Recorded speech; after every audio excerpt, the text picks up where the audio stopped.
ಯಾರೋ ಸೈಬರ್ ಕಳ್ಳರದ್ದು ಜಾಲ ಅಂತೆ. ಅವರು ಉಪೇಂದ್ರ ಮತ್ತು ಅವ್ರ ಪತ್ನಿ ಅವ್ರಿಗೆ ಹೋಗಿ ದೂರು ಕೊಟ್ಟಿದ್ದಾರೆ. ಅದನ್ನು ಹ್ಯಾಕ್ ಮಾಡಿದ್ದಾರೆ ಮೊಬೈಲ್ನ ಡ್ಯಾಶ್ ಅಂತ ವಿಡಿಯೋ ಮೂಲಕ. ನಮ್ಮಿಬ್ಬರು ಫೋನುವೇ ಹ್ಯಾಕ್ ಆಗಿದೆ ಅಂತವ್ರು. ಯಾರಾದ್ರೂ ನಮ್ಮ ಹೆಸರಲ್ಲಿ ಹಣ ಕೇಳಿದ್ರೆ ಕೊಡಬೇಡಿ ಅಂತೇನೋ ಹೇಳಿದ್ದಾರೆ. ಸದಾಶಿವನಗರ ಠಾಣೆಗೆ ದೂರು ಕೊಟ್ಟಿದ್ದಾರೆ. ಅದನ್ನು ಆನ್ಲೈನಲ್ಲಿ ಏನೋ ವಸ್ತು ಆರ್ಡರ್ ಮಾಡಿದ್ರಂತೆ. ಆಮೇಲೆ ಒಬ್ಬ ಹ್ಯಾಕರ್ ಯಾರೋ ಫೋನ್ ಮಾಡಿ ಹ್ಯಾಶ್ ಒತ್ತಿ ಆ ನಂಬರು ಈ ನಂಬರ್ ಒತ್ತಿ ಅಂತೆಲ್ಲ ಏನೋ ಕನ್ಫ್ಯೂಸ್ ಮಾಡಿದ್ದಾನೆ. ಆಮೇಲೆ ಇವರು ಉಪೇಂದ್ರ ಅವ್ರ ಮೊಬೈಲಿಂದ ಮಾಡಿದಾಗ ಅದು ಫೋನ್ ಹ್ಯಾಕ್ ಆಗಿದೆಯಂತೆ. ಐಸಿ ಗೊತ್ತಿಲ್ಲ, ಇರ್ಬೋದು. ಪ್ರಿಯಾ ಅವರು ಅವ್ರ ನಂಬರಿಗೆ ಫೋನ್ ಮಾಡಿದ್ದಾರೆ. ಫೋನ್ ಮಾಡಿ ಈ ಥರ ಒಂದು ನಂಬರ್ ಕೊಟ್ಟಿದ್ದಾರೆ, ಈ ನಂಬರಿಗೆ ಫೋನ್ ಮಾಡಿ ನಿಮ್ಗೆ ಯಾವುದೋ ಒಂದು ಡೆಲಿವರಿ ಬರುತ್ತೆ ಅಂತ. ಇವ್ರು ಯಾವುದೋ ಆರ್ಡರ್ ಮಾಡಿದ್ದಾರೆ ಅನ್ಕೊಂಡು ಫೋನ್ ಮಾಡಿದ್ದಾರೆ. ಫೋನ್ ಮಾಡ್ತಿದ್ದಂಗೆ ಹ್ಯಾಕ್ ಆಗ್ಬಿಟ್ಟಿದೆ. ಹೋಗ್ತಾ ಇಲ್ಲ ಅಂದ್ಬಿಟ್ಟು ನನ್ನ ನಂಬರಿಂದ ಮಾಡಿದ್ದಾರೆ, ನಂದು ಹ್ಯಾಕ್ ಆಗ್ಬಿಟ್ಟಿದೆ. ಹ್ಯಾಕ್ ಆಗ್ಬಿಟ್ಟು ನಮ್ಮಿಂದ ಮೆಸೇಜ್ಗಳು ಹೋಗ್ತಾ ಇದೆ ಎಲ್ಲರಿಗೂ. ಆಕ್ಚುಲಿ ಭಾಳ ಹುಷಾರಾಗಿರಿ, ಈ ಥರ ತುಂಬ ಆಗ್ತಾ ಇದ್ದಾವೆ. ಫೋನ್ ಮಾಡಿ ನಿಮಗೆ ಒಂದು ಐಟಮ್ ಕಳಿಸ್ಬೇಕಾಯ್ತು, ನಾನು ಹೌದು ಅಲ್ವಾ ಅಂತ ಹೇಳಿದೆ. ಈ ನಂಬರ್ಗೆ ನೀವು ಒಂದು ಮೆಸೇಜ್ ಮಾಡಿ ಅವ್ನು ನಿಮಗೆ ವಾಪಸ್ ಅರ್ಧ ಗಂಟೆಯಲ್ಲಿ ಫೋನ್ ಮಾಡಿ ನಿಮ್ಮ ಲೊಕೇಶನ್ ತಿಳ್ಕೊಡ್ತಾರೆ ಅಂತ ಅಂದರು. ಸೊ ನಾವು ಆ ನಂಬರ್ನ ಅದೇ ರಾಂಗ್. ಮೇಡಮ್ ಐದರ್ ಎಕ್ಸ್ಪೀರಿಯನ್ಸ್ ಇಲ್ಲ, ಆರ್ ಮೇಡಮ್ಮು ಇದನ್ನೆಲ್ಲ ಭಾಳ ಗಂಭೀರವಾಗಿ ಅರ್ಥ ಮಾಡ್ಕೊಳ್ಳೋ ಪ್ರಯತ್ನ ಇಲ್ಲಿವರೆಗೂ ಮಾಡಿರಲಿಲ್ಲ.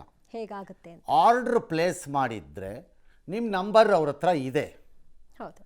ಇದ್ದ ಮೇಲೆ ಇನ್ನೊಂದು ನಂಬರಿಂದ ಫೋನ್ ಮಾಡಿ ಇನ್ನೊಂದು ನಂಬರ್ಗೆ ಮಾಡಿ ಬಂದು ಕೇಳಿ ಅಂತ ಕೇಳೋಂಥ ಪದ್ಧತಿ ಸಿಸ್ಟಮ್ಮು ಆನ್ಲೈನ್ ಡೆಲಿವರಿ ಸಿಸ್ಟಮಲ್ಲೇ ಇಲ್ಲ. ಆ ಟ್ರ್ಯಾಕ್ ಕೂಡ ಇರುತ್ತೆ, ಇಲ್ಲವೇ ಇಲ್ಲ ಅದು.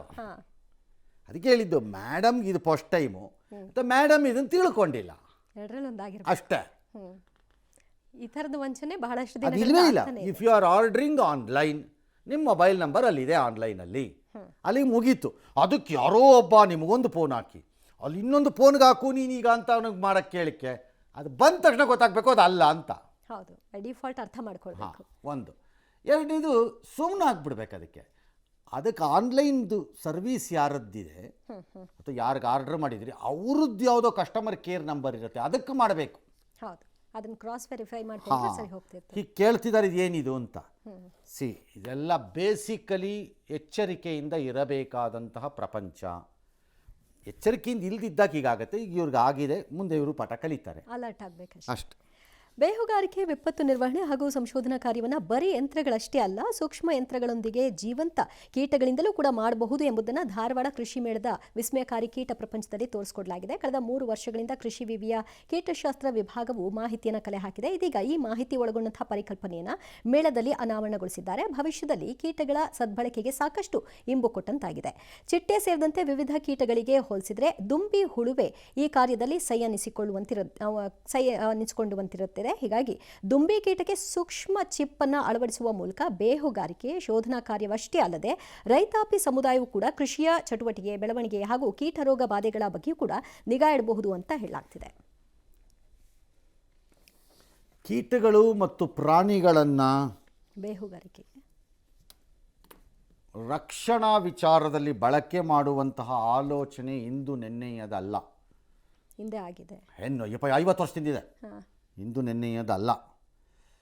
ಫಾರ್ ಎಕ್ಸಾಂಪಲ್, ಈಗ ಆಧುನಿಕ ಶಸ್ತ್ರಾಸ್ತ್ರಗಳ ಪೈಕಿ ಹಲವಾರು ಕೀಟ ಅಥವಾ ಪ್ರಾಣಿ ಪ್ರಪಂಚದಿಂದ ಉತ್ತೇಜಿತರಾಗೇ ಬಂದಿರೋದು ಅಥವಾ ಪ್ರೇರೇಪಿತರಾಗಿ. For example beluga is a white ಇದು ರಷ್ಯನ್ ಡಾಲ್ಫಿನ್ ಥರ. ಬಲೂಗಾಯಿಂದನೇ ಇನ್ಸ್ಪೈರ್ಡ್ ಎಷ್ಟೊಂದು. ಫಾರ್ ಎಕ್ಸಾಂಪಲ್, ನಮ್ಮ ಕೆಲವು ಫೈಟರ್ ಜೆಟ್ಗಳು, ಅವುಗಳ ಡಿಸೈನ್ಗಳು ಇವೆಲ್ಲ everything is designed from inspired designs ಅಲ್ಲಿಂದಾನೆ ಕೀಟಗಳು. ಓಕೆ. ಇನ್ನು ಕೀಟಗಳನ್ನು, ಅದರಲ್ಲೂ ದುಂಬಿ ಅಥವಾ ಬೇರೆ ಬೇರೆ ಇದನ್ನು ಗೂಢಚರ್ಯ ಅಥವಾ ಮಾನಿಟ್ರಿಂಗಲ್ಲಿ ಈ ಥರದಲ್ಲೆಲ್ಲ ಬಳಸೋವಂಥ ಎಕ್ಸ್ಪರಿಮೆಂಟ್ಸ್ ನಡೀತಾ ಇದೆ ಈಗಲೂ. ಇಲ್ಲೂ ಅದನ್ನೇ ಅವ್ರು ಟ್ರೈ ಮಾಡ್ತಿದ್ದಾರೆ ಅಂತ ಕಾಣುತ್ತೆ. ನನಗೆ ನೋ ಐಡಿಯಾ, ಬಿಕಾಸ್ ಅದನ್ನು ನಾನು ನೋಡಿಲ್ಲ. ನೋಡಿದ್ರೆ ಬರೀ ಈ ಚಿತ್ರದಲ್ಲಿ ನೋಡ್ತಾ ಇದ್ದೀನಿ, ಹಾಗಾಗಿ ಅದು ಐಡಿಯಾ ಇಲ್ಲ, ಗೊತ್ತಿಲ್ಲ ಏನು ಅಂತ. ಬಿಹಾರದಲ್ಲಿ ಮತದಾರರ ಪಟ್ಟಿಯ ಪರಿಷ್ಕರಣೆ ಆಗಿದೆ. ಚುನಾವಣಾ ಆಯೋಗ, ಸುಪ್ರೀಂ ಕೋರ್ಟ್ ಹೇಳುತ್ತೆ ಚುನಾವಣಾ ಆಯೋಗಕ್ಕೆ, ನಿಮ್ಮದು ಸಾಂವಿಧಾನಿಕ ಸಂಸ್ಥೆ, ಕಾನೂನು ನೀತಿ ನಿಯಮಗಳನ್ನು ಪಾಲಿಸ್ತೀರಿ ಅಂತ ಭಾವಿಸಿದ್ದೀವಿ. ಒಂದೊಮ್ಮೆ ಅಕ್ರಮ ಕಂಡ್ರೆ ಇಡೀ ಪ್ರಕ್ರಿಯೆಯನ್ನು ಪಕ್ಕಕ್ಕೆ ಸರಿಸ್ಬಿಡ್ತೀವಿ ಅಂತೆಲ್ಲ ಹೇಳಿದೆ. ಈ ಅಭಿಪ್ರಾಯದ ಬಗ್ಗೆ ತುಂಡಾಗೆಲ್ಲ ಹೇಳಕ್ಕೆ ಬರಲ್ಲ. ದೇಶವ್ಯಾಪಿ ಬಂದಾಗ ಅಂತಿಮ ತೀರ್ಪು ಬರಬಹುದು, ಆವಾಗ ನಾವು ಹೇಳ್ತೀವಿ ಅಂತೆಲ್ಲ ಅವ್ರು ಅಂದಿದ್ದಾರೆ ಅಂದ್ಕೊಳ್ಳಿ. ಸರಿ, ಈಗ ಅದೇನಾಗುತ್ತೋ ಒಂದು 65 ಲಕ್ಷ ಮತ ತೆಗೆದಿದ್ದಾರೆ ಅಲ್ಲಿ ಇದರಲ್ಲಿ. ಈ ಮಧ್ಯದಲ್ಲೇನೋ ಪ್ರಧಾನಮಂತ್ರಿಗಳು ಅಲ್ಲೇನೋ ಒಂದಷ್ಟು 4-6 ಸರ್ಕಾರಿ ಯೋಜನೆಗಳನ್ನೆಲ್ಲ ಉದ್ಘಾಟನೆ ಮಾಡಿದ್ರಂತೆ. ಚುನಾವಣೆ ಸಮಯ ಬಿಹಾರದಲ್ಲಿ ಈಗ ಬಹು ಸಹಜವಾಗಿ ಹೋಗಿ ಮಾಡ್ತಾರೆ, ಇದನ್ನೆಲ್ಲ ಎಲ್ಲರೂ ಮಾಡ್ತಾರೆ. ಇಲ್ಲಿ ನಮ್ಮ ಸರ್ಕಾರದವ್ರುಗಳು ಮಾಡ್ದಂಗೆ ಇವರೂ. ಮತ್ತು ಈ ಪ್ರಧಾನಿ BJP ಅವ್ರದ್ದು ಅದೊಂದಿದೆ, ಯಾವ ರಾಜ್ಯದಲ್ಲಿ ಚುನಾವಣೆ ನಡೆಯುತ್ತೆ ಅದರ ಹಿಂದಕ್ಕೆ ಹೋಗಿ ಅಲ್ಲಿ ತುಂಬ ಕೆಲಸಗಳನ್ನ ಇನಾಗ್ರೇಟ್ ಮಾಡೋದು, ರೋಡ್ ಶೋಗಳು ಮಾಡೋದು, ಇವೆಲ್ಲ ಸ್ವಲ್ಪ ಇದೆ ಅವ್ರಿಗೆ. ಸರಿ, ನೋಡೋಣ. ಏನು ಪೂರ್ಣಿಯಾಗಿ ಹೋಗಿದ್ದಾರೆ, one of the most backward places of Bihar ಅದು. ಅಲ್ಲಿ ಮನುಷ್ಯರು ಮಾತ್ರದವ್ರು ಯಾರೂ ಬದುಕಬಾರ್ದು, ಅದು ಅಷ್ಟು ಬ್ಯಾಕ್ವರ್ಡ್ ಅದು. ಆಲ್ ರೈಟ್, ಅವ್ರವ್ರು ತೋಚಿದ್ದನ್ನು ಅವ್ರವ್ರು ಮಾಡ್ತಾರೆ ಅಷ್ಟೇ. ಹೆಚ್ಚಿಗೆ ಮಾತಾಡಿದ್ರೆ ಸುಮ್ಮನೆ ಕೂತ್ಕೊಳ್ರಿ ನೀವು. ನಿಮ್ಗೇನು ಗೊತ್ತು? ನಿಮ್ಗೇನು ಗೊತ್ತು? ದೇಶದ ಸಂಸ್ಕೃತಿಗೆ ಅವಮಾನ ಮಾಡ್ತೀರೇನ್ರಿ? ದ್ರೋಹಿ ತೊಗೊಂಬಂದು ದೇಶ ಮುಂದಿಟ್ರೆ ಆಯಿತು. ದೇಶ ಮೊದಲು ಪರಿಜ್ಞಾನ ಬೇಡ ನಿನಗೆ? ದೇಶದ್ರೋಹಿ. ಪಾಕಿಸ್ತಾನಕ್ಕೆ ಹೋಗಿ ನೀನು ಅಂದ್ಬಿಡ್ತಾರೆ ಆಮೇಲೆ ನಮಗೆ. ಮಾತಾಡಿದರೆ ಆಯಿತು. ಬೇಡಪ್ಪ, ಸದ್ಯಕ್ಕೆ ಬೇಡ ಪಾಕಿಸ್ತಾನ. ಹಂಗಾಗಿ ನೋಡೋಣ ಸದ್ಯಕ್ಕೆ.